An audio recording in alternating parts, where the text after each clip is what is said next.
为什么有的人眼看快70岁，可面色精气神看着却像50出头？很多人肯定会说，那是人家天生基因好，要不就是有钱天天做医美打针拉皮。我告诉诸位，这种想法简直是愚不可及。你把一张皮拉得再紧，如果里面的瓤子坏了，气血空了，那个脸看起来就像一张没生气的假面具，那不叫年轻，叫假面。真正的年轻是咱们老祖宗传统文化里讲的相由心生，这个相是由内而外透出来的一股气机，脸就是你五脏六腑功能强弱的一张全身体检表。人老了，长皱纹，长老人斑，皮肤松弛，真凶到底是谁？其实最根本的原因不是因为岁月，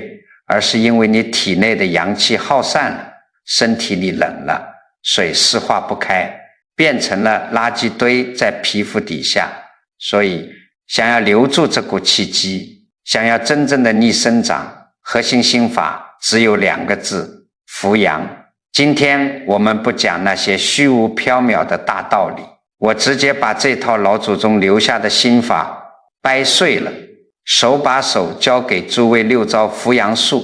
这6招只要你老老实实照着做，你就能把你漏掉的气机一点一点找回来。咱们先从最关键的第1招讲起，挺直龙骨，打通阳气总干道。诸位想想看，你要往一块干旱的田里灌水，如果那条主水渠是死死堵住的，你哪怕挑来再多的水倒进去有什么用？咱们人体的这条大水渠在哪里？就在你的后背正中间，叫督脉，这是人体的阳脉之海，所有的阳气都要汇聚到这里，然后上达头面。你观察一下，人老了，最先老的是哪里？绝对是背。人老背先驼，你天天佝偻这个背，这条阳气的大运河就被你死死压住了，阳气根本上不到你的脸上，你的头面得不到阳气的托举和滋养，地心引力一拉，你的脸颊自然就下垂了，双下巴、大眼袋全出来了。所以不把这条主要通道打开，你吃再多的人参燕窝也是在填无底洞。我认识的一个老太太，大家都叫她张姨。张姨今年60出头，干了一辈子餐饮，守着一个卖早餐的小推车。她这辈子就一个极其强烈的执念，就是要给女儿多攒点钱当嫁妆。她骨子里极其害怕别人看不起她，怕女儿到了婆家受委屈，所以她就拼了老命的干摆摊的人，天天就是低着头弯着腰在那个小推车前面忙活，对哪个顾客都是点头哈腰。几十年下来，张姨的背就像背了一口沉重的大铁锅，再也直不起来了，因为长期的形体压迫，她的督脉完全堵死，阳气根本上不来，结果就是她面部的肌肉全部垮塌，法令纹深得像用刀刻出来的一样。最让人难受的是，她那张脸透着一股极其浓重的苦相，连去她摊位上买包子的客人看着她那张脸都觉得心里压抑。张姨其实也爱美，也会买点护肤品在脸上抹一抹，但毫无作用。真正的刺痛发生在她女儿出嫁的那一天。那天女儿在酒店里化妆，张姨也换上了一身红艳艳的喜服，坐在镜子前让化妆师捯饬。可是化妆师在她脸上铺了再多的粉，用胶带怎么往上提拉都掩盖不住那种衰败死气沉沉的苦相。张姨看着镜子里的自己，突然觉得像被针狠狠扎了一下，外面是敲锣打鼓的大喜日子，自己这张脸却像一个受苦受难的冤魂，充满了不祥的浊气，跟这个喜庆的场面完全格格不入。她特别害怕，因为自己的这副模样去给婆家人敬酒的时候，让女儿丢了脸，被婆家看清。于是张姨借口说厨房有事，躲在酒店后面的杂物间里抹眼泪，死活不肯出去上主桌。没过多久，女儿穿着婚纱找了过来，看到母亲缩在角落里那个佝偻凄苦的样子，女儿一下就崩溃了。她哭着跪在地上跟张姨说：妈，我根本就不想要你给我攒的那些嫁妆钱，我只要你把腰板挺直了，堂堂正正地坐在那儿看着我出嫁。你为了这几个钱把自己的心气都给熬没了，把身体压成了这样，你让我怎么安心出嫁啊？女儿的这番话就像一记闷棍，把张姨彻底给敲醒了。她突然意识到自己这辈子以为是在给儿女积攒福分，拼命去换取那一丁点可怜的面子，实际上自己这副苦相和垮掉的肉身才是儿女心里最大的一块病。婚礼过后，张姨做了一个决定，她把那个熬人的早餐摊盘了出去，坚决不干了。她开始听医生的话，每天练习调声。怎么练呢？就是每天靠在门框上，微收着下巴，后脑勺努力去寻找天空，强迫自己把那根弯曲了几十年的脊梁骨给拔直了。每天还要用后背去撞墙，把死死板结的后背肌肉给撞松，让阳气重新流通。一开始他浑身腾得出冷汗，但他咬着牙坚持。半年之后，奇迹发生了，随着他的背慢慢挺拔，堵塞的督脉被打通了，原本下垂的面部肌肉竟然被一股无形的气给拖住了，脸上的浮肿消了，气色也从灰暗变成了透亮的微红。最关键的是，原本那股深可见骨的苦相消失了，整个人看着有了尊严，有了静气。老街坊再看到他都说张姨看着年轻了10来岁。诸位，佛家常讲4个字，叫身心一如。你身体的姿态其实就是你心念的显化。张姨弯了一辈子的腰，表面上看是在赚钱，往深了看，那是凡夫在向外攀援，因为害怕别人看不起，因为极其渴望去抓住那点虚妄的金钱和面子。他的心一直在向外求，向外低头。你的心一直往外跑，被世俗的重担牵着鼻子走，你的身体就会去迎合这种屈服，最终把自身的正气给死死压迫住了。你们要晓得，放下向外的所求，不是让你什么都不干，而是把你的心神收回来。当你把脊梁骨挺直，把下巴微收，不再对外界那些烂人烂事低头哈腰的时候，你的气脉就正了。身正气则正，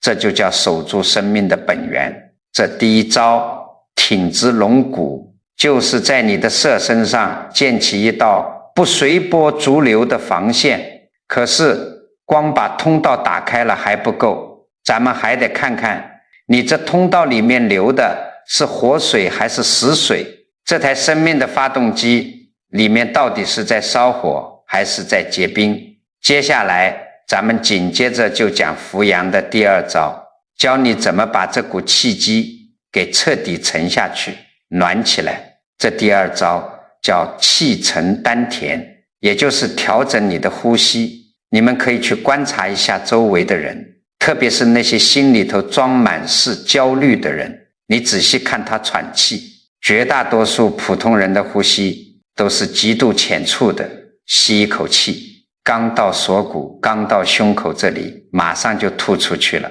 这种憋在胸口的浅呼吸，在咱们老祖宗的医理上叫什么？叫火烧肺经。你想想看，心在上面，五行属火，肺在心的外面包着，五行属金，你每天操心焦虑，呼吸全浮在上面，那个心火就散不掉，一直在上面烤着你的肺，肺主皮毛，肺被虚火烤干了，你的皮肤能不干枯吗？能不长皱纹吗？更要命的是，上面的火下不去，下面的肾水就接不到气，这就造成了现代中老年人最痛苦的一个毛病，上肾下虚，上面燥热，口干舌燥，心烦失眠，动不动就发无名火。可是下面呢，双脚冰冷，夜尿频多，风一吹膝盖就酸痛。所以这扶阳的第二招就是要把你的气深深地吸下去。道家讲真人呼吸仪种，真正懂修行懂养生的人，气息是极其深沉绵长的，感觉一口气能一直吸到肚脐眼下面，甚至吸到脚后跟去。佛家打坐修定讲究安那班那，也就是速吸随吸，核心也是要把气息调顺。当你试着把呼吸放慢，把气深深地往肚子里吸的时候，随着你横膈膜的上下起伏，其实就是在给你内脏做最顶级的按摩。这一按摩，内脏里淤结的淤血就被挤走了，更关键的是气沉下去了，上面的虚火就被引到了下面，去温暖你的小肠和肾脏，这就叫引火归元。气一沉，你的心就定了，心一定，脸上那种浮躁的急色就退了，取而代之的是一种紧致的静气。有了深层的呼吸，把火往下引。接下来咱们就必须讲讲这最容易让人犯错的第三招，戒断寒凉，护住后天真火。这一招我要着重讲一讲。现在很多人的色身是自己亲手毁掉的。现在的社会，各种外来的所谓营养学、排毒法满天飞，大冷天里，我看好些个讲究时髦的人，甚至一些中老年人手里还要捧一杯冰水，或者天天中午吃那种刚从冰箱里拿出来的生菜沙拉，喝冰镇的蔬果汁，说是为了清理肠胃，为了排毒。诸位啊，这哪里是在排毒，这简直是在服毒。咱们人活着靠的是什么？靠的是脾胃这把后天之火。你吃下去的所有饭菜都要靠胃里的这点温度和火气把它煮熟了，消化了，变成气血输送到全身。你一杯冰凉的水或者一盘冰冷的生菜倒进胃里，就如同给一口正烧得通红的热锅当头泼了一盆冰水，嘶的一声，那个火瞬间就灭了。火一灭，胃为了自救就得拼命调动全身的阳气来暖这个胃，久而久之，你的体温就下降了。胃的下面是小肠，正常人的小肠必须是热乎乎的，像个蒸汽锅炉一样，水液才能被气化。你天天吃阴寒的东西，小肠的火被压灭了，肚子里面就成了一个大冰窖，下面极寒，寒湿凝结不散，淤血排不出来，脸上就长黄褐斑，肚子里就长各种结节。最可悲的是下面太寒了，逼得体内仅存的一点阳气无路可走，只能往上冲。这就导致很多女人上了年纪，脸上反而长出又红又暗的硬痘痘。明清时期有一位极其著名的太医叫薛己，他在书里记载过这么一件真实的医案。当时在京城有一位官宦人家的贵妇人，这位夫人娘家显赫，嫁的又是高官，平日里养尊处优，在那个深宅大院里，女人的容貌就是立身的根本。她年过40，生怕自己年老色衰，失去老爷的宠爱，所以把这张脸看得比自己的命还重。有一阵子，夫人发现自己脸上开始往外冒油，下巴和额头上还长出了好几个红肿的大痘痘，心里极度恐慌。按照咱们刚才讲的道理，40多岁的妇人长痘多半是因为下焦虚寒，逼得虚火上浮。但这位夫人不懂啊，她身边的丫鬟婆子也跟着瞎起哄，说夫人肯定是平时燕窝人参吃多了，体内火气太大，上火了。夫人一听，极其害怕这股所谓的火气把自己的脸给烧毁了，于是四处打听，从外面搜罗来各种号称宫廷清火驻颜的秘方。这些秘方里用的全是大黄、黄连这类极其苦寒，专门用来泻火的猛药。夫人为了那张脸是真下得去狠心，大冬天的，她让丫鬟把这些苦寒的药汁熬出来，当成茶水一样，每天一碗接一碗的往下灌，就这么连续灌了小半年。结果怎么样呢？她脸上的痘痘不但没消下去，反而变成了暗紫色的硬块，更可怕的代价接踵而至，她的月性彻底停了。她原本丰润饱满的脸颊像被抽干了水分的枯树皮一样，迅速凹陷了下去。原来长痘的地方长出了大片大片洗不掉的黑斑。她每天大热天地穿着厚棉袍，双手双脚冰凉得像死人一样，小肚子摸上去就像一块硬邦邦的冰砖。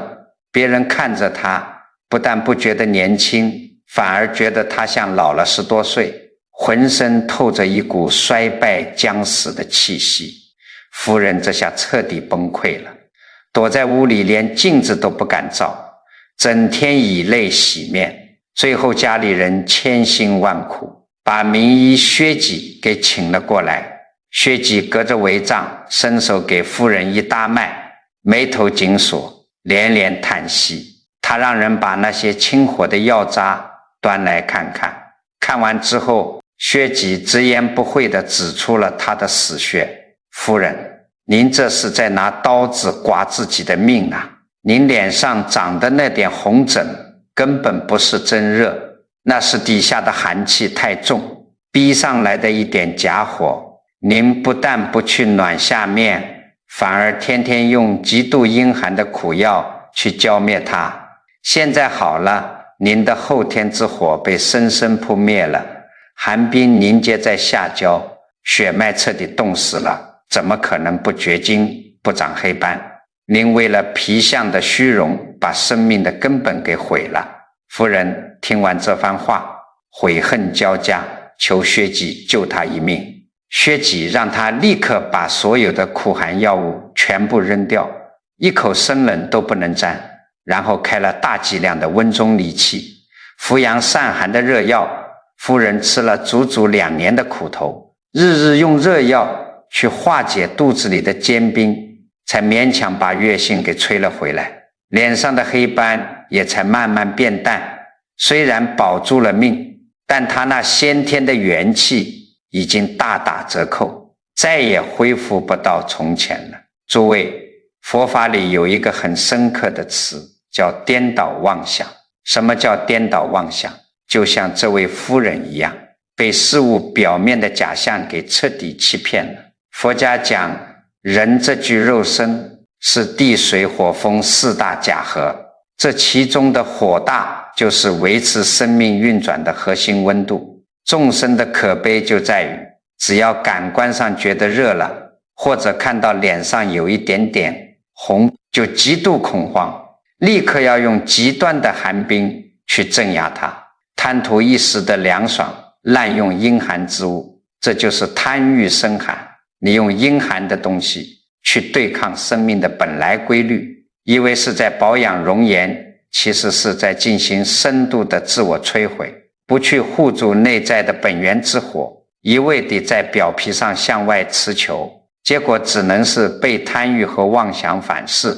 亲手把色身送进枯萎的深渊。好，咱们把嘴管住了，把肚子里那点微弱的真火给死死护住了，这只能保证你自己不再往外漏气。可是诸位，人活在天地之间，不能光靠自己死撑啊！天地之间每天都会有一股浩荡的阳气免费发给每个人，老天爷天天在给你发工资，可关键是发工资的时候你人在不在家，这就引出了咱们今天必须要讲的扶阳第4招，子时归常，绝不跟天道作对。什么是子时？就是每天晚上的11点到凌晨的1点，这个时候易经里管它叫地雷复卦。什么意思呢？上面是坤地，全是阴寒，下面突然冒出了一丝震雷，这就叫一阳出生。就好像大雪封山的3、9天里，地底下有一颗种子开始悄悄地发芽了，这微弱的阳气苗子就是你第2天乃至于你这下半辈子生命活力的根本。在这个时辰，你唯一该做的一件事就是老老实实躺在床上，闭上眼睛，让心神彻底归位，把你身体里的这点阳气苗子给收敛住。如果你11点了还不睡，还在那里熬夜，会发生什么事？咱们从肉身上来讲，半夜11点到1点是胆经当令，1点到3点是肝经当令。中医讲人卧则血归于肝，你躺平了，睡熟了，你白天用脏了的那些血才能流回到肝脏这个大过滤器里去加温，去解毒，过滤干净了，明天再变成新鲜的血液输送给全身。如果你不睡，肝脏还在那里拼命加班，那个血就回不来，血回不来，里面的毒素排不掉，顺着血管到处乱跑，走到你的脸上就变成了洗不掉的黑斑，走到你的乳腺淤结在那里就变成了结节。但这还不是最可怕的，最可怕的是伤了你的胆气。老祖宗讲凡11脏取决于胆，身体里的5脏6腑都要看胆气的调度。你天天半夜透支，把胆气给熬虚了，人就会变得极其优柔寡断，莫名其妙的恐慌、抑郁、胆小怕事。有这么一位老太太，咱们就叫她赵阿姨吧。赵阿姨原来是在一家大企业做总账会计的，精明干练了一辈子，是个女强人。60岁那年她退了休，本来每个月拿着几千块钱的退休金，日子过得很安稳。可是她心里有个极其沉重的执念，就是她那个30出头的儿子要结婚，要在城里买一套大房子。赵阿姨去交了首付，但看着儿子每个月要背那么重的房贷，她这心里头就像猫抓一样难受。她渴望儿子能过得轻松点，于是赵阿姨瞒着家里人，偷偷在外面接了好几家小微企业的烂账，在家里做兼职会计。白天她要买菜做饭收拾屋子，只有到了夜里安静下来了，他才能坐在那个台灯底下算账。他觉得夜里效率高，每天晚上都要干到凌晨1点多才去睡觉。刚开始几个月，他看着每个月多出来的2、3千块钱，心里还挺高兴，觉得这也是帮了儿子大忙。可是违背了天道，代价很快就找上门了。连续熬了半年，赵阿姨的脸色变得惨白的，没有任何光泽，两边颧骨上长出了大块大块深褐色的斑块。但最折磨她的是她精神上的崩塌。原本那个算账1分钱都不差，说话办事极其果断的赵阿姨不见了。她开始变得极其胆小怕事，走在马路上总觉得旁边的车会撞过来，吓得她根本不敢过红绿灯。在家里切个菜都害怕菜刀会突然掉下来砸了脚。他整夜的失眠，心里总有一种大祸临头的恐慌感，感觉有一团黑云压在头顶上，怎么拨都拨不开。他以为是自己太累了，给自己冲了几杯咖啡，咬着牙继续熬。结果有一天夜里过了12点，他在核对一家公司的税务报表时，因为精神极度恍惚，把小数点错了一位，导致人家公司第2天要多交一大笔冤枉税。老板把电话打到家里来，劈头盖脸把他骂了一顿，不仅没给他结工钱，还让他赔偿损失。挂了电话，赵阿姨一个人瘫坐在地板上，突然崩溃大哭。她一边哭一边浑身发抖，她觉得自己怎么变成了一个毫无用处的废人，连这么简单的账都能算错。那种无力感和恐惧感把她彻底给淹没了。第二天，儿子看她不对劲，强行拉着她去看了一位懂行的老医生。医生一搭脉，听了她的作息，连连摇头，说：“你这是典型的子时漏精，丢了胆气啊！人活一口气，你夜夜在子时熬着，不让阳气归藏，肝血被你熬干了，胆气被你抽空了，胆气一虚，你就没了决断力，恐惧感就全都跑出来了。你再这么熬下去，用不了1个月，你就得抑郁成疾，彻底废掉。”赵阿姨这才如梦初醒，她听了医生的话，把所有的兼职账本全退了，每天晚上哪怕睡不着，10点钟也准时把手机一关，灯一黑，老老实实躺在床上闭目养神，强迫自己去接老天爷发的那股阳气，坚持了几个月，脸上的斑奇迹般的淡了下去。最重要的是，那种莫名其妙的恐慌感消失了，胆气和决断力又回到了他的身上，整个人重新有了底气。诸位，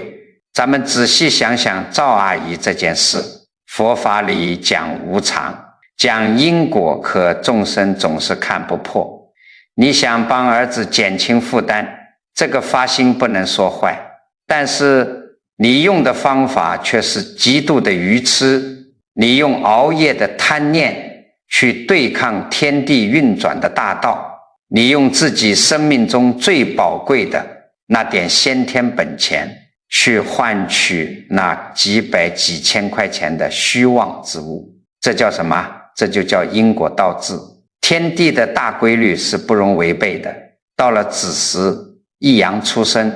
这是老天爷在给你续命的时候，你非要在这个时候去折腾，去耗费心神，这不仅是对自己色身的极大摧残，也是对天地规律的狂妄对抗。你把自己的命都给熬空了，成了一个浑身是病，整天惊恐万状的废人。你这是在帮儿女吗？你这其实是给儿女埋下了一个最大的雷呀！顺应天时，11点前必须闭眼躺下，把生命的本钱守住，这是不管花多少钱都买不来的大风水。可是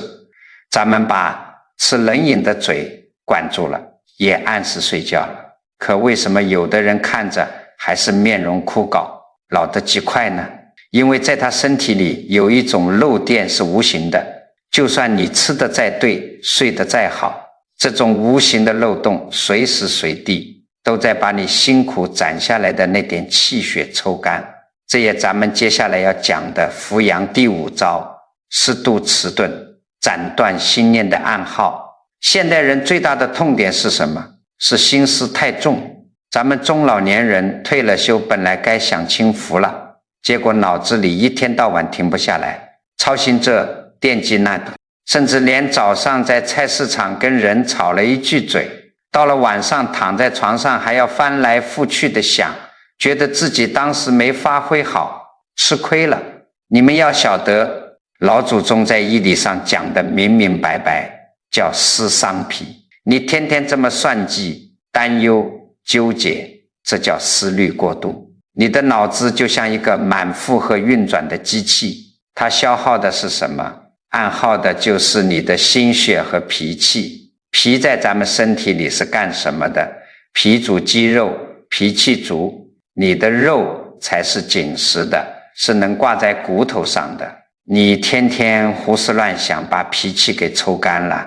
脾虚了，那个肉就失去了气血的托举，这时候地心引力一拉，你的脸颊直接就下垂了。所以遇到这种无形的暗号，该怎么破？就4个字：适度迟钝。遇到家里那些天大的烂事，遇到那些不讲理的烂人，你要学会装点傻，学会及时止损。佛家讲狂心顿歇，歇即菩提。你脑子里那些像野马一样到处乱跑的妄念，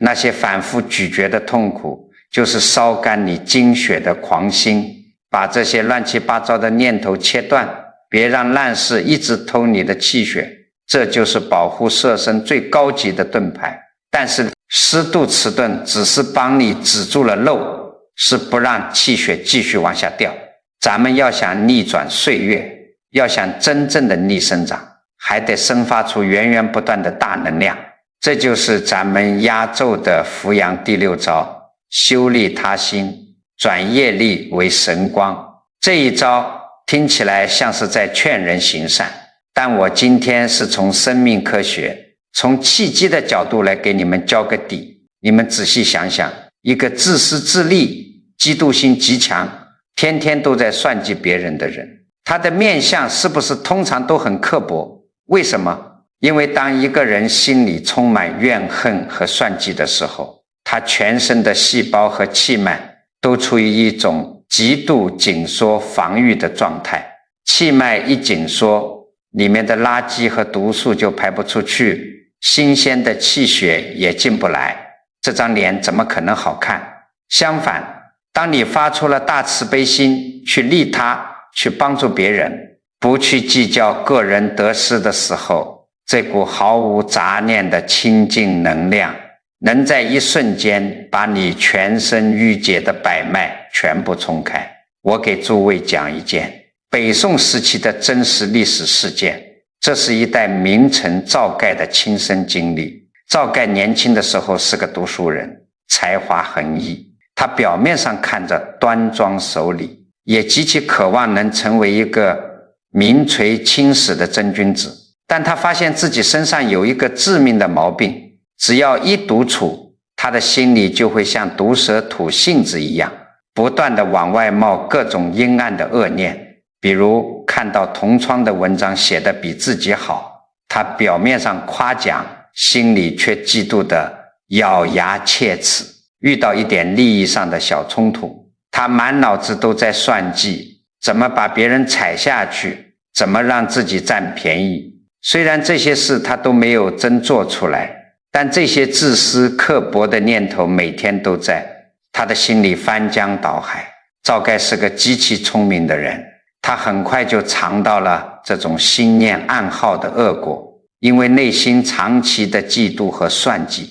他的心血被严重透支，原本正当壮年的他，气色变得极其灰暗晦涩，脸上透着一种阴气沉沉的苦相。他每天晚上失眠，心悸，身体越来越差。他看着镜子里的自己，感到了一种深不见底的恐惧。他心里非常清楚，自己现在只是个穷书生，如果任由这些低频阴毒的心魔在脑子里作祟，不仅自己的品德会彻底毁掉，变成一个伪君子，而且这具肉身也会被这种怨毒之气给彻底吸干，最后必定落得个短命暴毙的下场。他最怕的就是自己被这些妄念拖入万劫不复的深渊。为了活命，为了保住自己的德行，赵盖想出了一个极其笨拙但又极其震撼的办法。他在自己的书桌上放了2个瓶子，还准备了一大把黄豆和一大把黑豆。他给自己定下了铁律，只要心里冒出一个自私、嫉妒、算计别人的恶念，哪怕这个念头只是一闪而过，他就往瓶子里投1粒黑豆。只要心里生出了一个利他、助人、随喜别人成就的善念，他就投1粒黄豆。第一天晚上夜深人静的时候，赵盖把瓶子倒出来一看，整个人呆住了。桌子上密密麻麻全是黑豆，黄豆只有可怜巴巴的那么几粒。看着那堆像煤渣一样的黑豆，赵盖扑通一声跪在桌子前面，放声大哭。他一边哭一边对着这堆黑豆深深的忏悔。他终于看清了自己平时自以为是个读书人，其实内心深处有多么的肮脏，多么的自私。就是这些密密麻麻的黑豆在一点一滴地把他的寿命和福气给吞噬掉啊！从那以后，赵盖开始了极其严酷的修心。每当嫉妒心又要冒头，他就在心里狠狠地掐断它，强迫自己去祝福别人。遇到别人有难处，他不再计较自己的得失，真心实意地去帮忙。就这样1年、2年、3年过去了，桌子上的黑豆越来越少，黄豆越来越多。到了他晚年的时候，他的心念已经彻底清净，起心动念全是利他的慈悲。那2个瓶子里再也没有出现过一粒黑豆。随着黑豆的绝迹，赵盖的身体和面相发生了脱胎换骨的改变。原本那种灰暗、阴森、紧缩的苦相彻底消失了，取而代之的是极其舒展、清净、慈悲的长寿之相。他的气脉彻底通达了，整个人透着一种祥和的神光。后来赵盖官至北宋宰相，一生无灾无病，极其高寿，安安稳稳的无疾而终。诸位老朋友，咱们好好体会一下赵盖这桌子上的黄豆和黑豆。佛法里讲面相是什么？面相就是你这一生业力和发心最真实的投影啊！你把心门紧紧锁着，天天在里面算计，你的5脏6腑都在跟着你一起受那种紧缩的折磨。这种人老得最快，病得最多。而大慈悲心是这个宇宙里频率最高、最纯正的阳气。当你学会放开那个自私的小我，真心实意的去发力他的善愿时，你的心量一打开，你身上那些堵塞了几十年的经络、化不开的郁结，瞬间就通畅了。这就叫转业力为神光。你脸上透出来的这种从容慈悲的气机，那是你心里的清净化出来的。这比你花几万块钱买什么高档护肤品都要管用1万倍。好了，这扶阳的6招，从怎么挺直脊梁骨，到怎么护住肚子里的真火，再到怎么顺应天时，最后到怎么歇息狂心，生发大悲，背后的因果机理，我已经给诸位毫无保留的全部讲透了。但是道理听懂了是一回事，真到了明天早上你一睁眼，面对那一地鸡毛的现实日子，到底该怎么把这6招用在自己身上呢？我给诸位总结出了4条规矩，只要你把这4条规矩当成你晚年生活的定海神针，你漏掉的契机自然就全补回来了。咱们先说第1条规矩，叫正骨承息法。具体怎么练非常简单，日常你走在马路上或者在家里做家务，时刻提醒自己把下巴微微收一点，感觉后脑勺有一根线在往上提，去寻找天空。这个动作一做，你佝偻的颈椎和脊梁骨瞬间就拔直了。每天抽个10分钟，找一面平整的墙，用你的后背轻轻去撞击，或者2脚分开，膝盖微曲，双手像抱个大树一样站10分钟的桩。到了晚上睡觉前，躺在床上，把2个脚心相对，腿盘成一个菱形，双手捂在肚子上，这叫还阳卧。同时时刻觉察你的呼吸，无论多忙，强迫自己把那口气深深地吸到肚脐眼里去。这里面有一个极其重要的边界，你们千万要记住。咱们很多中老年人为了锻炼，天天去爬山跑步，搞得大汗淋漓，衣服都湿透了。诸位啊，大汗淋漓那是极其伤阳气的。咱们练这套正骨承息法，心念一定要定，只要练到后背微微发热，手脚微微出汗，这就足够了。把气往肚子里沉，把筋骨拔正，这是为了守住生机，绝对不能去过度透支。接着咱们说第二条规矩，叫护持中气法。你回到家里，第一件事就是把所有刚从冰箱里拿出来的东西彻底拉进黑名单。特别是早上刚起床，那个时候你胃里的阳气刚刚要生发，你千万别去喝什么冰水。早上要吃什么？要吃一碗热乎乎的小米粥，或者喝一杯热的姜枣茶，让这股暖意顺着喉咙一直暖到小肠。如果你平时摸着自己的肚子觉得像块冰砖一样，或者常常觉得手脚发凉，你就去买点好的艾条，每天晚上去熏一熏肚子上的关元穴和肚脐眼。千万不要去轻信外面那些花里胡哨的西式生冷排毒法。你要明白，咱们东方人的体质靠的就是脾胃这把火。你天天生吃那些冰冷的草叶子，就是在拿自己的真火开玩笑，守住脾胃这把火，不贪图一时的凉爽，这才是真正的护持肉身。再来说第三条规矩，叫子时闭门法。这个规矩极其死板，没有任何商量的余地。每天晚上11点之前，你必须脱了衣服进被窝躺下，把大灯关掉，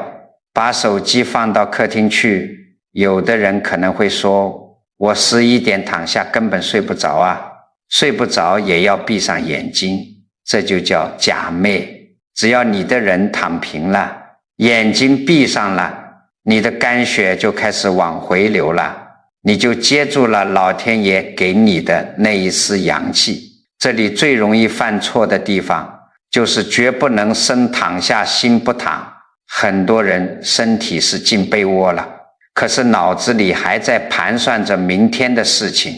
甚至在心里跟白天的烂事较劲。你这么一盘算，身体里的气血又全跑到脑子上面去了，这是强行阻断了一阳出生的大道。所以躺下之后，把万元放下，告诉自己，天大的事情明天再说。今晚这具色身只属于老天爷。最后一条规矩叫歇心转业法。出门遇到那些蛮不讲理的烂人，或者家里遇到了让你极其愤怒的烂事，你要在心里给自己喊一声停，学会断舍离，不要去跟他们争个高低，更不要在事后反复咀嚼那些痛苦。这就是对烂人烂事的适度迟钝，同时在自己力所能及的范围内去帮一帮那些比你更难更苦的人，哪怕只是随手给人行个方便，或者在心里随喜一下别人的好事情。这一条最需要大智慧，适度迟钝，不是让你当个懦弱的傻子任人欺负，而是让你学会收摄心神，不让那些垃圾情绪偷走你的气血，这叫止损。而你去行善去帮人，绝不能抱着一种我做了善事，老天爷必须马上给我回报的交易心理。你只要发自内心的去做了，你的心量自然就打开了，气脉自然就通畅了，面相变得柔和舒展，就是天地给你最好的回报。诸位老朋友，这4条规矩就是你每天从早到晚的修行，只要你踏踏实实的照着做，岁月在你身上就不会是杀猪刀，而是最好的滋养。好了，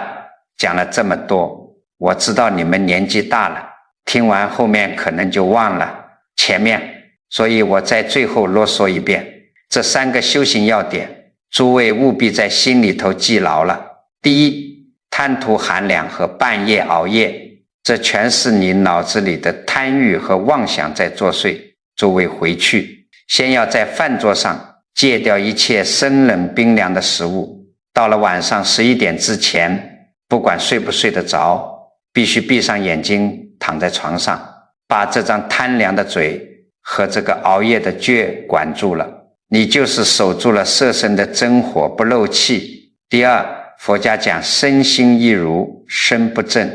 你体内的气就顺不了。诸位回去以后，不管干活有多累，走路有多急，一定要记得把脊梁骨挺直，时刻把那口气深深地往肚子里吸，把身形拔正了，气沉下去了，你就不会让心头的无明火乱烧，底气自然就足了。第三，